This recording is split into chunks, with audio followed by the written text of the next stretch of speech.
مان ہے۔ اللہ کریم نے بنی قریش سے بنی ہاشم کو چنا۔ جبرائیل امین ایک دن رسول اللہ صلی اللہ علیہ وآلہ وسلم کی خدمت میں حاضر ہوئے اور رسول اللہ سے عرض کی، میں نے زمین کے مشارق اور مغارب کو کھنگالا ہے، میں نے آپ رسول اللہ سے بہتر کسی کو نہیں دیکھا، کسی باپ کے بیٹے مجھے بنی ہاشم سے اعلیٰ نظر نہیں آئے۔ ہاشم بن عبد مناف۔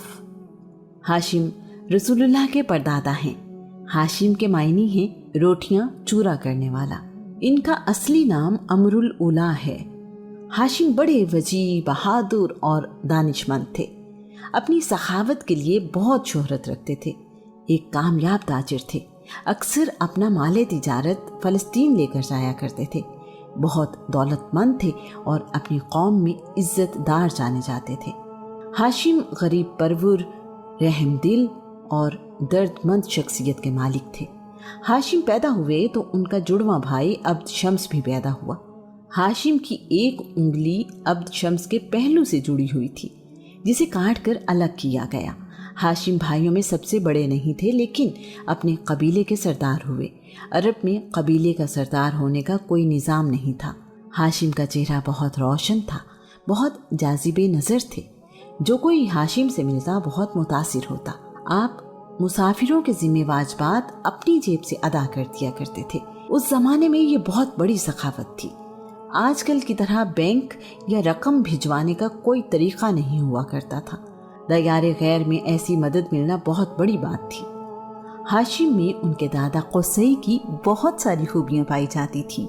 وہ نہ صرف حاجیوں کے لیے کھانے کا انتظام کرتے، بلکہ مکہ کے غریبوں کے لیے ان کا دسترخوان ہمیشہ بچھا رہتا تھا۔ انہیں اپنے لوگوں کی بہت فکر رہتی۔ ہاشم نے اس بات کا انتظام کیا کہ تجارتی قافلے مکہ سے سال میں 2 بار دوسرے ملکوں کو جایا کریں۔ قرآن مجید کی سورہ قریش میں دونوں سفروں کا ذکر کیا گیا ہے۔ انہوں نے گرمیوں میں شام کی طرف جبکہ سردیوں میں تجارتی قافلہ یمن کی طرف بھیجنا شروع کیا۔ ہاشم نے اچھی سفارتکاری کرتے ہوئے شہنشاہ روم سے اس بات کی اجازت لی کہ قریش کے تجارتی قافلوں سے ٹیکس نہ لیا جائے۔ حبشہ کے بادشاہ سے بھی ایسی تجارتی رعایت لی۔ آج کے زمانے میں ہم اسے موسٹ فیورڈ نیشن سٹیٹس کہتے ہیں۔ انہوں نے دیگر ممالک سے بھی تجارتی معاہدے کیے۔ اس وجہ سے مکہ میں خوشحالی آئی۔ عرب میں راستے غیر محفوظ تھے اور تجارتی قافلے لٹ جانے کا خطرہ رہتا تھا۔ ہاشم نے بذات خود پورے عرب کے دورے کیے، قبیلوں سے معاہدے کیے کہ وہ قریش کے قافلوں کی حفاظت کریں گے، جس کے بدلے میں قریش ان قبیلوں کے پاس خود جائیں گے اور تجارتی خرید و فروخت کریں گے۔ ان معاہدوں کی وجہ سے قریش کی تجارت محفوظ رہی۔ ایک بار مکہ میں سخت قحط پڑا، نوبت فاقوں تک پہنچ گئی۔ لوگوں کو کھانے پینے کے لیے کچھ نہیں ملتا تھا۔ ہاشم مکہ سے شام گئے، وہاں سے خشک روٹیاں اور اناج خرید کر لائے۔ مکہ واپس آئے تو حج کے دن تھے۔ مکہ والوں کے علاوہ پورے عرب سے لوگ آئے ہوئے تھے۔ روٹیاں بنتی، اونٹ ذبح ہوتے اور لوگوں کے لیے دسترخوان بچھے رہتے۔ دعوت عام تھی کہ سب اپنی بھوک مٹائیں۔ اونٹ کے گوشت کا شوربہ بنایا جاتا اور اس میں روٹیاں چورا کر کے ڈالی جاتی۔ آپ کو اسی وجہ سے ہاشم کہا جانے لگا۔ ہاشم کی وجہ سے ہی رسول اللہ رسول ہاشمی کہلائے۔ ہاشم کو اپنے لوگوں کی خدمات کی وجہ سے ابو البطحاء اور سید البطحاء بھی کہا جاتا ہے۔ بطحاء وادی مکہ کا ہی نام ہے۔ ہاشم نے یثرب یعنی مدینہ منورہ میں بنی خزرج کے ایک خاندان بنی نجار کی خاتون تاجر سلمہ بنت عمر سے شادی کی۔ سیدہ سلمہ نے شادی کرتے وقت یہ شرط رکھی کہ وہ آزادی سے اپنا کاروبار بھی کرتی رہیں گی اور یثرب نہیں چھوڑیں گی۔ ہاشم نے ان کی شرط قبول کر لی۔ سلمہ سنجیدہ، تجربہ کار اور باتدبیر خاتون تھی۔ ان کے ہاں 472 عیسوی میں ایک بیٹا پیدا ہوا۔ یہ شیبہ یعنی عبد المطلب تھے۔ ہاشم نے 32 سال کی عمر میں غزہ فلسطین میں وفات پائی اور وہیں دفن ہوئے۔ ہاشم کی عبد المطلب کے علاوہ اور بھی اولاد تھی، لیکن بعد میں ہاشم کی اولاد میں صرف عبد المطلب کی نسل ہی باقی رہی۔ عبد المطلب بن ہاشم عبد المطلب رسول اللہ کے دادا ہیں۔ ان کا اصل نام شیبہ ہے۔ جب وہ پیدا ہوئے تو ان کے سر پر چند بال سفید تھے، اسی نسبت سے ان کا نام شیبہ رکھا گیا، جس کا مطلب ہے بوڑھا۔ ان کی ولادت یثرب یعنی مدینہ منورہ میں ہوئی۔ ہاشم کے 3 بھائی ہیں جن کے نام عبد شمس، مطلب اور نوفل ہیں۔ عبد شمس اپنے کاروبار کے سلسلے میں زیادہ تر یمن اور ملک شام میں رہا کرتے تھے، جبکہ نوفل تجارت کے لیے زیادہ وقت عراق میں گزارا کرتے تھے۔ ہاشم کی وفات کے بعد ان کے بھائی مطلب بن عبد مناف قبیلے کے سردار بنے۔ شیبہ اور ان کی والدہ سلمہ یثرب میں ہی رہنے لگے۔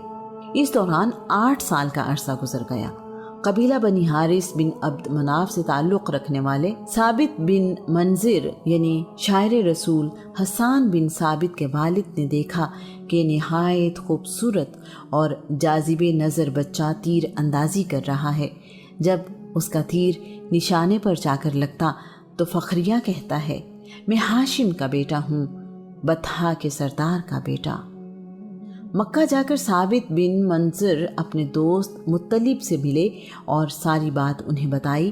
ساتھ ہی کہا، یہ مناسب نہیں کہ ہاشم کا بیٹا غریب الوطنی میں زندگی گزارے، اسے جا کر اپنے وطن واپس لائیے تاکہ وہ بھی اپنے باپ دادا کی زمین اور خاندان میں پلے بڑھے۔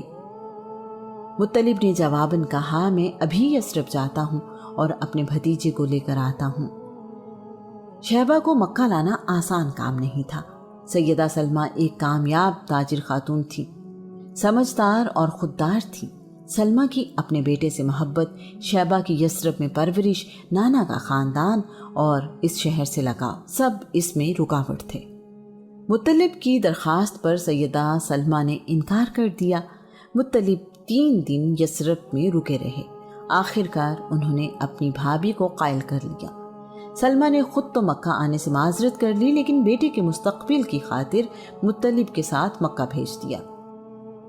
مطلب مکہ میں داخل ہوئے تو شیبہ ان کے ساتھ اونٹنی پر سوار تھے۔ آپ جدھر سے گزرتے لوگ پوچھتے، یہ کون ہے جو تمہارے ساتھ اونٹنی پر سوار ہے؟ مطلب جواب دیتے، یہ میرا عبد یعنی غلام ہے۔ مطلب اپنے گھر گئے تو بیوی کے پوچھنے پر بھی یہی جواب دیا۔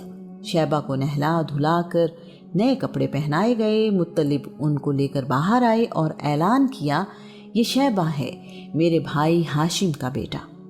عبد المطلب یعنی مطلب کا غلام ایسا مشہور ہوا کہ شیبہ اسی میں گم ہو گیا۔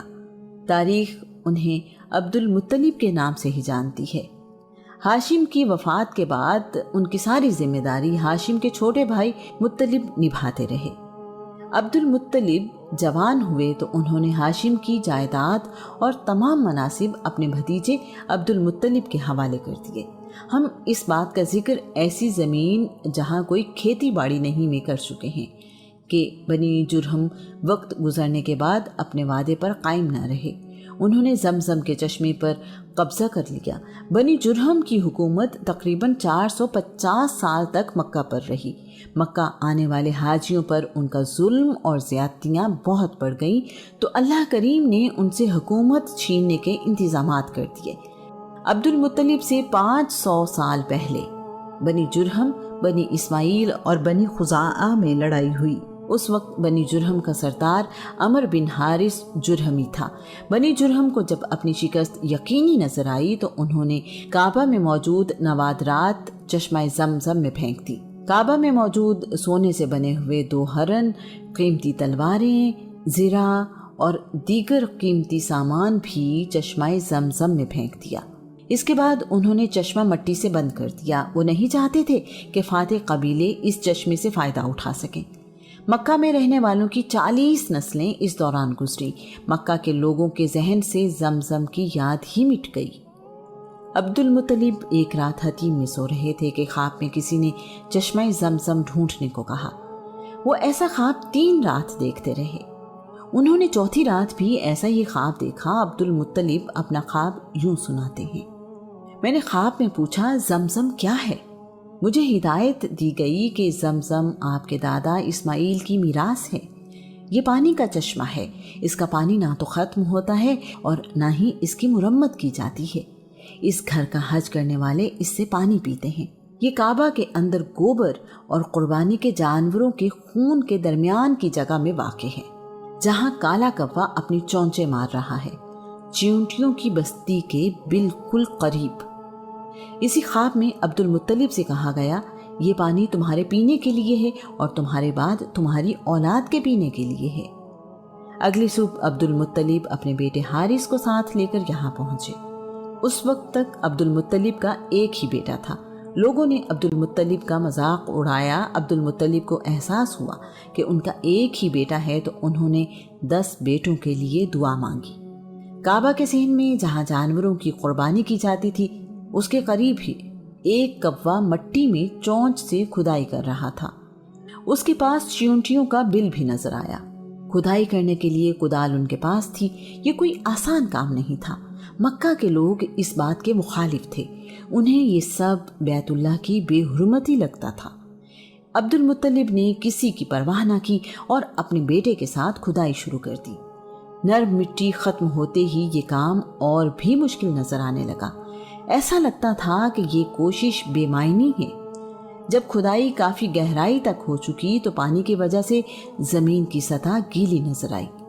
قریش کے باقی قبیلے کامیابی قریب دیکھتے ہوئے مطالبہ کرنے لگے کہ پانی کا کنواں ہم سب کے باپ کا ہے، اس میں ہمیں حصہ دیا جائے۔ عبد المطلب نے صاف انکار کر دیا۔ انہوں نے کہا، یہ اللہ کا مجھ پر انعام ہے، میں کسی اور کو اس میں شریک نہیں کروں گا۔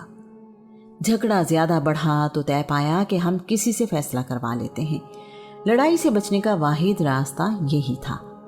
قبیلہ بنی سعد بن حزیم کی کاہنہ کو حکم بنایا گیا۔